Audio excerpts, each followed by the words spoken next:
Today I'm going to talk about the importance of accountability. So a lot of times people ask me, what is one skill set that you need to have to become successful? In my opinion, the skill set that made me successful or helped me become successful that I find the most important is accountability. It's both a mindset and a skill set.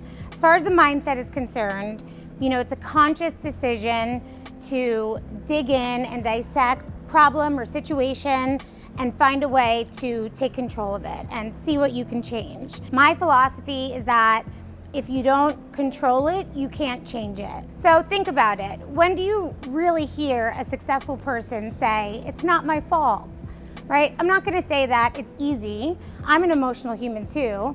When I'm in a situation where my team doesn't get results or when I put in my blood, sweat, and tears, into a situation and it doesn't work out, of course, a small part of me, wants to blame somebody else or something else. But then my business sense kicks in and says, what's the point, right? How will making excuses make you any better? The only way to turn failure into success is to look at the situation and figure out what could I have done differently. Which brings me to the skill set side of accountability. Recognizing that accountability is a strategy and it involves focusing on what you can change and influence in any given situation. What's motivating to me is when you break down a loss or a time you failed and you find a way to pinpoint all the areas where you had an influence, even a 1% influence, and really dissect it. Why? Because that's where the feedback lies. One of my favorite quotes is, failure is feedback and feedback is the breakfast of champions. The worst loss is when you can't blame yourself. If I failed at something and couldn't find an area where I could have been better or made a difference, that would be dreadful. Imagine believing all the bad things that happen to you have nothing to do with your own actions. That would be such a sad way to live.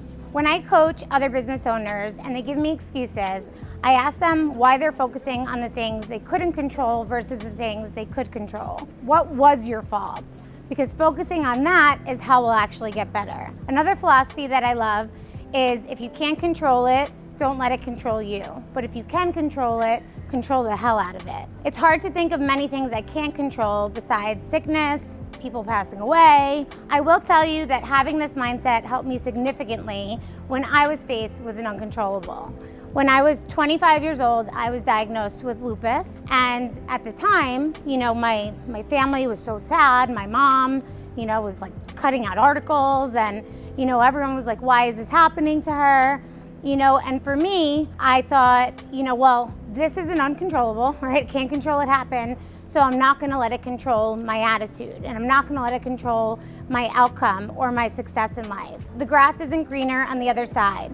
Once you recognize you can water your own grass, water the hell out of it.